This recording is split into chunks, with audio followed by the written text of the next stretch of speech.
Folks, here's today's message, entitled, Where's God? Where's God? What I'm about to share with you is an actual event that occurred not too many weeks ago, and it could be said that this event became the mechanism by which this message came to be. You see, like most other people today, I have access to my email whenever and wherever I want to check it, courtesy of my smartphone. Though at times it serves only to remind me of how utterly inadequate I really am. Do you know what I mean? Anyhow, on this particular day, I was in the process of going through my emails, reading the ones I wanted to read and deleting the ones I didn't. I came across one that was from an agency responsible for collecting the loans given to me for the purpose of advancing my education. Not that it's made me any smarter, just poorer. I opened the email with a grimace on my face, and when an email, a letter, or a conversation is started in such a manner, it's typically because we have some idea of what terrible things await us. And in this case, it didn't disappoint. The agency, via the email, was reaching out to inform me that I had missed the previous month's payment, and that in fact, I currently owed them 2 payments of $500 each, totaling $1,000. I can do the math. I put my emotions on pause and said to myself, this has to be a mistake. There's no way this is right. When I got home from work that afternoon, I immediately went to my office and confirmed the worst possible news I could have imagined. My eyes welled up, my blood pressure rose, my nerves rattled, and I had play on the emotions I'd earlier put on pause. For nearly an hour, I agonized over these payments. I shouted at listening walls that thankfully never repeat what they hear. And then I called a friend. I called my dad. After listening to me rant and rave about how I thought it was unfair for banks to only give its customers 0.75% interest on savings accounts and yet charge 12% interest on student loans, and how this great debt will no doubt mean a change in my plans for the future, he did what he could to calm me. Once I'd calmed some and was able to catch my breath, I asked my dad, where's God? When I've done so much to be an obedient servant, where's God? When I've dropped my plans to seek after his plans, where's God? Tell me, Dad, where's God?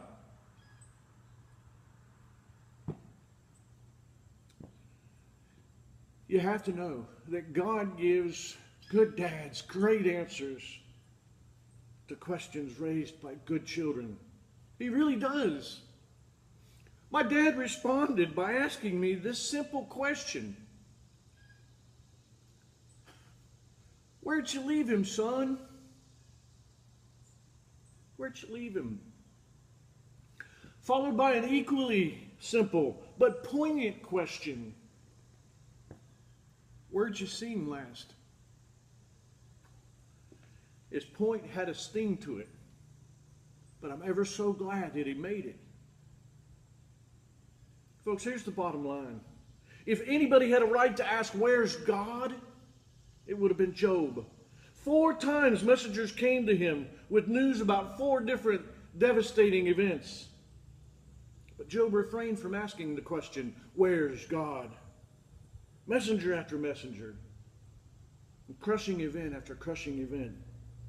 When Satan had struck him with hideous boils that threatened his very existence, Job never asked, where's God? In fact, he uttered words that only a truly righteous man could have. after the loss of his children and all of his worldly beholdings,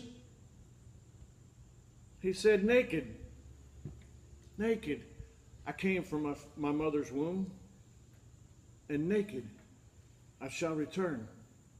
The Lord gave, and the Lord has taken away. Blessed be the name of the Lord. I'm ashamed to admit that no such words came out of my mouth that fateful evening, or even crossed my mind as I ranted and raved. After Satan had stricken him with boils, and his wife had grown so weary of seeing him in such a condition that she demanded that Job curse God and die, he said to her, "You speak as one of the foolish women would speak. Shall we receive good from God? And shall we not receive evil?" My friends, Job never asked, "Where's God?" because Job knew where God was and where he'd always been. God was right there with Job and in Job. God was in Job's heart and in his spirit. Can I just say that just because trouble comes our way doesn't mean that God goes away? Can I get an amen? Throughout the New Testament, we read about people who'd been stricken with various different diseases. People who were crippled, people who were either deaf, blind, or mute, and people who had lost loved ones. And all of them, without exception, had a right to ask, "Where's God?" The woman who suffered from bleeding issues for 12 years, she didn't ask, "Where's God?" She sought him out, and in faith touched the hem of his robe, and she was healed. Jesus said to her, "Take heart, daughter. Take heart. Your faith has made you well." Jesus, Emmanuel, which means God with us, had compassion on a widow woman who was about to bury her son, and he restored him to her. And she never asked, "Where's God?" The takeaway from today's message is that fear, anxiety, worry, sorrow, sadness, and mourning will never be, let me say it again, will never be fair trades for the peace that comes only from knowing and trusting Jesus. Allow me to rephrase it. We'll never get the same response from panic that we will from prayer. As the crushing blows come, and they most certainly will, we have this tendency to get swept away by a tsunami of emotions. And we do this while leaving God frozen in that moment when we first receive the unfortunate news. God's left standing in that place where we were when the devastating event occurred. Rather than turning to God and trusting that He has a way through the moment or the season, we turn away from Him and allow ourselves to be overwhelmed by our emotions. This pleases Satan. He breaks his arm trying to pat himself on the back. But it saddens Jesus. It breaks his heart. In that agonizing hour I spent trying to devise a suitable plan to repay my debt, it was me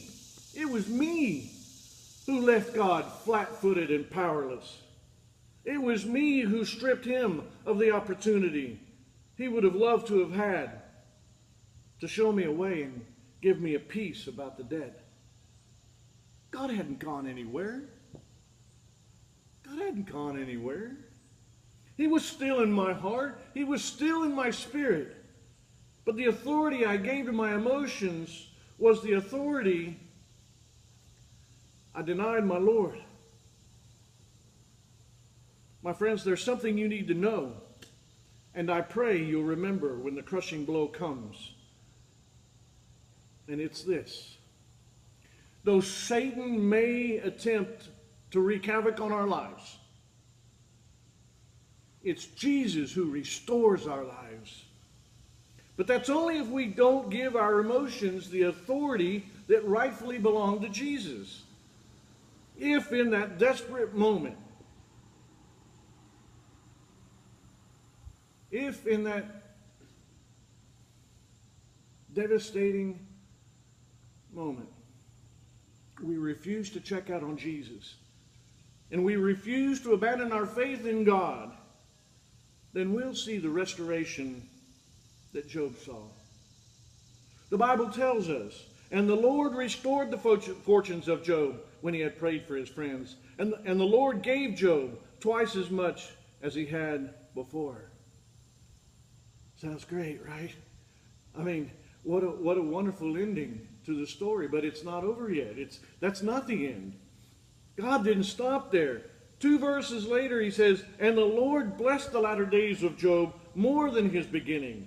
And he had 14,000 sheep, 6,000 camels, 1,000 yoke of oxen, and 1,000 female donkeys.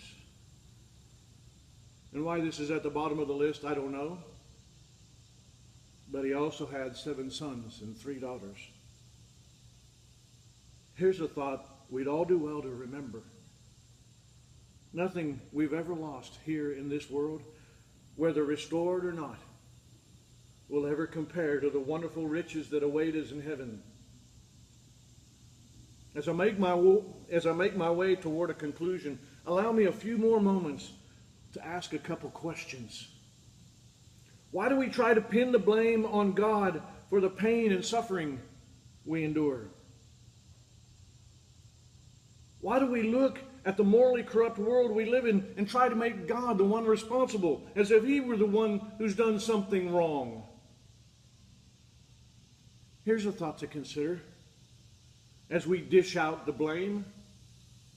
Could it be that the other player in this unfolding saga, Satan, could it be that he's had his fingers in the mix? This next question might have a sting to it. But could it be that our life choices may be to blame? I'm about to drop some truth on you. Are you ready? God can't be blamed for the bad things that happen in our world. Not when everything he's done, not when everything he's made has been good. And that includes you and me. God didn't create sickness and disease. Death was never an imagined part of his original plan. Sin, sickness, and death entered the world God created when Adam and Eve shared snack time with a serpent, Satan. The good news is that the work Jesus did through the cross has made things right again with God. Though our flesh may die, with Jesus we have the hope of living again. It's the hope of the resurrection. The next time you find yourself asking, where's God? Try to remember where you left him or where you last saw him. Because it may just be that you've left him and not the other way around. With that, I need to wrap things up. But before we part, will you bow your heads with me and pray one more time? Father God,